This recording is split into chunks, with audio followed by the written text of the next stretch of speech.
Hello students, welcome back to Arjun coaching classes. Arjun coaching classes में आपका बहुत बहुत स्वागत है। दोस्तों, मैं आया हूँ कोरबा स्टेशन, और जैसे कि आप लोग को पता है कि एक वीडियो मैं बनाया था कोरबा स्टेशन पर भी। कोरबा दोस्तों गेवरा माइंस के लिए फ़ेमस है, यहाँ कोल माइंस है, और थर्मल पावर प्लांट के लिए भी फेमस है दोस्तों। यहाँ एनटीपीसी और एल्युमिनियम का भी भंडार है दोस्तों, इसीलिए यहाँ पर बाल्को का प्लांट है, ठीक है, एल्युमिनियम का। तो दोस्तों आज जिन सर का मैं इंटरव्यू लेने आया हूँ 2018 में, उनका वेटिंग लिस्ट में काफ़ी दिनों से था, का मतलब साल हो गया था, लगभग 2 साल के बाद उनका वेटिंग क्लियर हुआ। और इस दौरान जो समय रहा है ना कि 2 साल का काफ़ी वेटिंग, और आप लोग भी पूछते हैं कि पेरेंट्स लोग का क्या रिएक्शन रहता है, तो आज सर से पूरा जानना चाहेंगे कि कितना स्ट्रगल इन्होंने मतलब फेस किया है। तो सर का पूरा इंट्रोडक्शन लेते हैं। सर, आपका गुड नेम? मेरा नाम अनंत कुमार है जी। सर, आप कहाँ से बिलोंग करते हैं? मैं यहीं कोरबा का ही हूँ प्रॉपर। जी जी, एनटीपीसी कोरबा से। जी सर, तो आपका क्वालिफ़िकेशन क्या है सर? मेरा बी है इलेक्ट्रॉनिक्स एंड टेलीकम्युनिकेशन। अच्छा सर, आप बताना चाहेंगे कि आपने कैसे तैयारी की इस पोस्ट की, और कितना जो समय लगा 2018 की वेटिंग के बाद पूरा? एक्चुअली सर मैं 2016 से ही कंपटीशन एग्ज़ाम्स की तैयारी कर रहा था जी। तो पहले मैंने यहाँ पे दिल्ली कोचिंग करके एक संस्था है, वहाँ से मैंने गाइडलाइन लिया था दीपक सर के थ्रू, और फिर व्यापम के एग्ज़ाम्स को फोकस करते मैंने तैयारी की थी। अच्छा। और फिर 2018 के मार्च में जब ग्रुप डी का जो नोटिफिकेशन आया, तब मैंने फॉर्म भरा जी जी, और फिर मैंने तैयारी चालू की।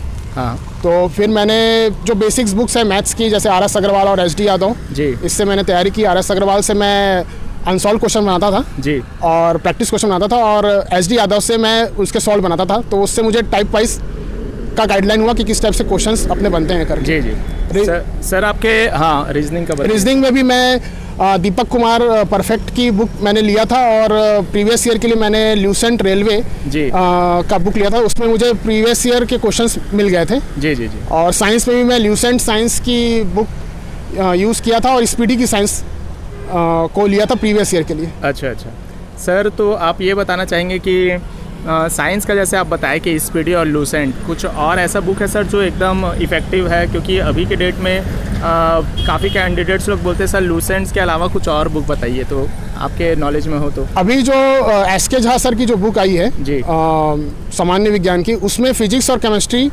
काफ़ी अच्छा दिया हुआ है, और अच्छा, वो एक तरीके से एग्ज़ाम ओरिएंटेड ही बनाया गया है। जी जी जी। तो उससे आपका फिजिक्स और केमिस्ट्री काफ़ी स्ट्रॉन्ग है, क्योंकि सर जो हैं एस के झा खुद फिजिक्स और केमिस्ट्री के फैकल्टी भी हैं। अच्छा। और बायोलॉजी के लिए महेश वर्णवाल की आप बुक ले सकते हैं, जीव विज्ञान की। जी जी। वो एक तरीके से एनसीईआरटी सार संग्रह के तौर पे बनाया गया है, तो वो जीव विज्ञान में आपको हेल्प करेगा। और इसके अलावा 9th और 10th की एनसीईआरटी की बुक आप रेफरेंस के तौर पे रख सकते हैं। जी जी। उसमें आपको ऑब्जेक्टिव क्वेश्चंस जो फिजिक्स में पूछे जाते हैं ग्रुप डी में, एनटीपीसी में तो वैसे ऑब्जेक्टिव क्वेश्चंस पूछे नहीं जाते, पर ग्रुप डी में जो क्वेश्चंस का आइडिया लेने के लिए आप कम से कम 9th और 10th की आप एनसीईआरटी की बुक जरूर रखेंगे। उसमें आपको कोशिका, उत्तक और जीव विविधता, बायोडाइवर्सिटी, ये सब के टॉपिक्स का बेसिक नॉलेज आपको उसमें हो जाएगा, क्योंकि इससे काफ़ी क्वेश्चंस पूछे जाते हैं। हाँ। सर, आप ये पूछना चाहूँगा मैं कि आपने मॉक टेस्ट देते थे सर? उस समय 2018 में ऑफलाइन मॉक टेस्ट में देता था, मतलब ऑफलाइन सेट बनाता था रुक्मणी का। जी जी। रुक्मणी अभी तो मतलब 2019 से टेक्स्ट बुक भी अभी आया हुआ है, वो काफ़ी अच्छा है, उसके सेट्स बहुत अच्छे रहते हैं। जी जी। उस समय मैं रुक्मणी के प्रैक्टिस सेट बनाता था। कितना आता था सर उसमें मार्क्स? उस समय मेरा 60 और 65 के बीच में ही आता था। अच्छा। स्टार्टिंग में मेरा कम आता था, स्टार्टिंग में मेरा 55, 54, 57 ऐसा का लाई करता था। जी जी। फिर जैसे जैसे सिलेबस का मुझे आइडिया होता गया जी, तो फिर मेरा 60 से 65 के बीच में आने लग गया था। हाँ सर, तो अब ये बताना चाहूँगा दोस्तों, अगर आप लोग मॉक टेस्ट देते हैं तो टेक्स्ट बुक सबसे बेटर है अभी की डेट में, क्योंकि अभी उसका रेट भी काफ़ी अच्छा है। और जैसे आप लोग अगर उसका सब्सक्रिप्शन चाहिएगा दोस्तों, तो आप लोग मेरा ACC कोड को यूज़ कर सकते हैं। उसमें आप लोग को 30% डिस्काउंट मिलेगा। कोड सिंपल है ACC का, ठीक है। ईयरली आप लोग को दोस्तों लगभग 490 रुपीज़ में मिलेगी, और आपका जो ईयरली आपको 290 में मिलेगी, और जो लाइफ टाइम पास है वो आपको 490 रुपीज़ में मिलेगी 30% आफ्टर डिस्काउंट के साथ ACC कोड को आप लोग यूज़ करेंगे। टेक्स्ट बुक में क्या है दोस्तों, अभी के डेट में आप लोग जितना भी टेस्ट दिला रहे हैं ना उसका लेवल भी सही रहता है। क्या है, कई ऐप्स ऐसे हैं, कई टेस्ट सीरीज़ ऐसे हैं जिसमें आप लोग काफ़ी हार्ड अटेम्प्ट होता है और उसके बाद लगता है कि हमारा मार्क्स जैसे 60 आ रहा है, 55 आ रहा है, तो क्या हो पाएगा कि नहीं, तो इसीलिए बेटर है टेक्स्ट बुक ऐप। तो सर से जानना चाहेंगे कि इसके बाद जैसे CBT के बारे में जानना चाहेंगे कि सर का एग्ज़ाम डेट कब हुआ, सर आप बताना चाहेंगे। मेरा एग्ज़ाम डेट था 28 नवंबर 2018 में। अच्छा, और सर शिफ्ट कौन सा था? मेरा सेकंड शिफ्ट था। अच्छा, और सर इसमें आपने कितने अटेम्प्ट किए थे? मैं अप्रॉक्सीमेट 70 अटेम्प्ट किया था। अच्छा, और मुझे वो शिफ्ट एक्चुअली में मतलब मुझे हार्ड लगा, मतलब अच्छा। वो बेसिक्स क्वेश्चंस नहीं पूछा था उन्होंने, मतलब कि जैसे जैसे समय बीतता जाता है, क्योंकि 3 महीने करीबन एग्जाम चला था, जैसे जैसे समय बीतता जाता है थोड़ा जो क्वेश्चंस का जो लेवल रहता है वो मॉडरेट से हार्ड तक चले जाता है। अच्छा, बिल्कुल सही बात है सर। तो रॉ मार्क्स आपका कितना बना था सर? मेरा मतलब 70 मैंने अटेम्प्ट किया था, 61 के आसपास सही था।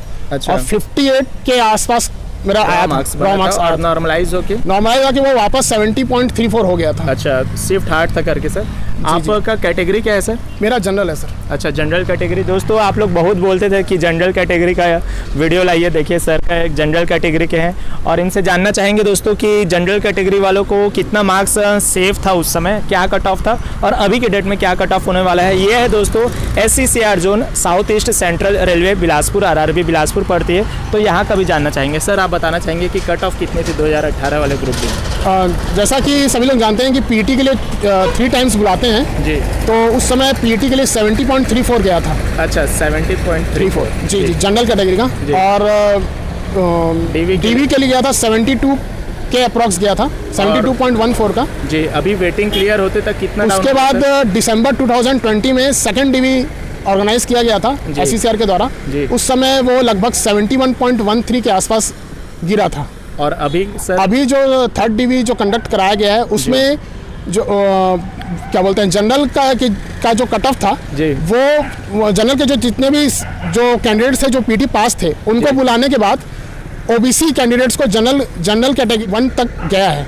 अभी लास्ट 68.12 तक गया है आई थिंक जनरल का जी। अभी थर्ड के बाद मेरा जिसमें हुआ है वो थर्ड था और उसके बाद एक और DV कंडक्ट कराया गया था, वो 4th DV था, उसमें शायद 68.12 तक गया है शायद। अच्छा अच्छा। सर से अब ये जानना चाहेंगे कि कट ऑफ के बारे में तो हो गई बात कि सर ने जो तैयारी की थी, ठीक है, अब इसके बाद 2 साल का जो वेट करना पड़ा, इसमें पेरेंट्स लोग का क्या कहना था, सर ने कितना तनाव झेला, वो जानना चाहेंगे। सर तो आप बताना चाहेंगे। एक्चुअली में हम लोग जब फर्स्ट DV का लिस्ट आया था और उसके बाद जब हमें पता चला कि सीट्स बची हुई है तो हम वहाँ SCCR में जाके रेगुलर हम लोग पता करते रहते थे, तो वो सर भी वहाँ पे जो भी सर अवेलेबल रहते थे वो ये बोलते थे कि आप लोग रेगुलर साइट्स देखते रहिए और जैसा भी कुछ होगा हम वो आपको पता चल जाएगा। तो उसके बाद जब कोविड आ गया तो फिर जब हम फ़ोन करते तो वो बोले कि अभी कोविड चल रहा है तो अभी तो कुछ पॉसिबल नहीं होगा डिबेट कंडक्ट कराना। और फिर जैसे जैसे समय बीतता गया, जनवरी 2021 के बाद सेकंड लेयर आया कोविड का, उसके बाद जैसे जैसे कोविड कम हुआ जून के बाद, तो हम फिर हम एक बार फिर गए थे तो वो बोलते थे कि आप साइट्स देखते रहिए, जो भी होगा हमसे जितना हो सकेगा। उम्मीद कितना था सर? उम्मीद मेरे पेरेंट्स का क्या कहना? पेरेंट्स का ये था कि अगर आप ग्रुप D 2019 का फॉर्म भरे हो, NTPC का भरे हो, तो कम से कम आप उसकी जो प्रारंभिक परीक्षा है उसकी तैयारी करिए, उसके बाद आप प्राइवेट जॉब का देखिए, क्योंकि मैं पहले भी प्राइवेट जॉब करता था। हाँ। लेकिन मुझे कहीं ना कहीं उम्मीद था कि इतनी 80 सीट्स बची हुई है और बाकी जोन्स का क्लियर हो रहा है, तो आई थिंक बिलासपुर का भी आएगा। तो माता रानी की कृपा है कि ये आया और सभी का मतलब इसमें हुआ है। और कुछ सीट्स के लिए अभी फिर से 4th DV बुलाया गया 27 अक्टूबर को। अच्छा अच्छा जी जी। तो सर से अब जानना चाहेंगे दोस्तों कि इनका DV से पहले जो फिजिकल और मेडिकल का था, फिजिकल की तैयारी इन्होंने कितने दिनों की फिजिकल का तैयारी मैं 2018 के मार्च में जब मैंने फॉर्म भरा था उसके बाद से मैंने चालू कर दिया था। अच्छा। और इसका मुझे फ़ायदा भी मिला क्योंकि जब मैं स्टार्टिंग में दौड़ता था तो मुझे सिंक पेन बहुत होता था। अच्छा अच्छा। तो जैसे जैसे मैं अपना प्रैक्टिस जारी रखा तो वो सिंक पेन मेरा दूर हो गया। कितना मीटर की रनिंग करते थे सर? मैं जब तक मेरा PET के लिए नहीं हुआ था तब तक मैं 3 किलोमीटर का मैराथन दौड़ता था। अच्छा। और जैसे ही मेरा PET के लिए आया 4 मार्च 2019 को, तो फिर मैं 1 किलोमीटर टाइमिंग के साथ दौड़ना चालू कर दिया। अच्छा। तो मैं 4 मिनट में मैं करीबन 1000 मीटर दौड़ लेता था। 1000 मीटर 4:15 में दौड़ना ये क्राइटेरिया है। और बोरी के लिए सर पहले प्रैक्टिस किए कि उसी दिन जाके उठा के डायरेक्ट? थोड़ा बहुत तो घर में भी थोड़ा बहुत काम करते थे, तो ज़्यादा उतना उसका दिक्कत नहीं, वो आप लोग क्रैक कर ही लेंगे, उसमें कोई दिक्कत वाली बात नहीं। मेडिकल के बारे में जानना चाहेंगे सर कि मेडिकल में क्या क्या आपका टेस्ट हुआ और कहाँ हुआ? मेडिकल में मेरा बिलासपुर में ही हुआ था, बिलासपुर हॉस्पिटल में हुआ था। कुछ कैंडिडेट्स का रायपुर और नागपुर में भी हुआ था। जी जी। तो हमारा जैसे टीवी कंडक्ट हो गया उसके बाद हमें मेडिकल के लिए भेजा गया SCCR के हॉस्पिटल में, सॉरी रेलवे के हॉस्पिटल में। तो फिर हमारा पहले दिन हमारा सिर्फ वो हुआ कि रजिस्ट्रेशन हुआ। अगले दिन हम लोग गए तो हमारा एक्सरे हुआ हार्ट चेस्ट का, और टेस्टिस चेक हुआ, और आपका यूरिन टेस्ट हुआ। अच्छा। और अगले दिन हमारा आई टेस्ट हुआ, पाइल्स टेस्ट हुआ। और आपको जो मेडिकल स्टैंडर्ड मिला sir? Medical standard I think B1 के हिसाब से ही चेक किया गया था, और वो मैंने क्रैक कर लिया था। अच्छा सर, आप ये बताना चाहेंगे कि DV मेडिकल ये सब तो हो गया, उसके बाद आपका जो ज्वाइनिंग का जो समय था, है ना, जैसे आप उम्मीद की बात की जाए अभी 2019 में जो ग्रुप D की परीक्षा जो होनी थी अभी नहीं है, तो ये जो 2-3 साल तक जो कैंडिडेट्स फेस कर रहे हैं, तो ये उम्मीद वाली जो बात है, इसमें आप बात करना चाहेंगे कि सर क्या दोस्तों जो भाई लोग तैयारी कर रहे हैं उनको उम्मीद छोड़ देना चाहिए कि अभी एग्ज़ाम नहीं होना है तो भाई एग्ज़ाम तैयारी छोड़ दें, या कंटिन्यू रखना चाहिए? क्योंकि आखिरी जो समय में क्या बेस्ट स्ट्रेटजी होता है कि लास्ट 2-4 महीना जो बचे रहता है उसमें कैसे प्रिपरेशन करना चाहिए?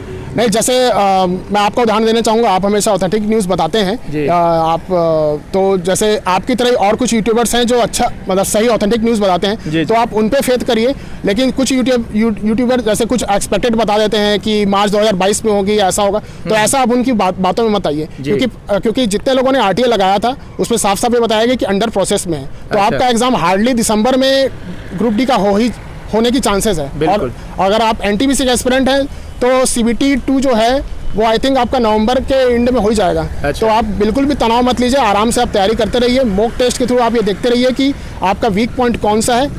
आप उस चीज़ को बुक्स के माध्यम से या ट्यूटोरियल के माध्यम से उसको शॉर्ट आउट करिए। आपके मार्क्स जैसे जैसे आएंगे आपका कॉन्फिडेंस लेवल बढ़ता रहेगा। और अगर आपको ऐसा लगता है कि आपका सिलेबस हो चुका है और तो आप अगर आप टेंशन लेंगे तो आप फैक्ट्स भूलेंगे। तो आप टेंशन ना लेके आप स्टेट लेवल के कोई एग्जाम्स का भी तैयारी कर सकते हैं। जैसे अगर आप छत्तीसगढ़ के हैं तो आप छत्तीसगढ़ सामान्य ज्ञान पढ़िए।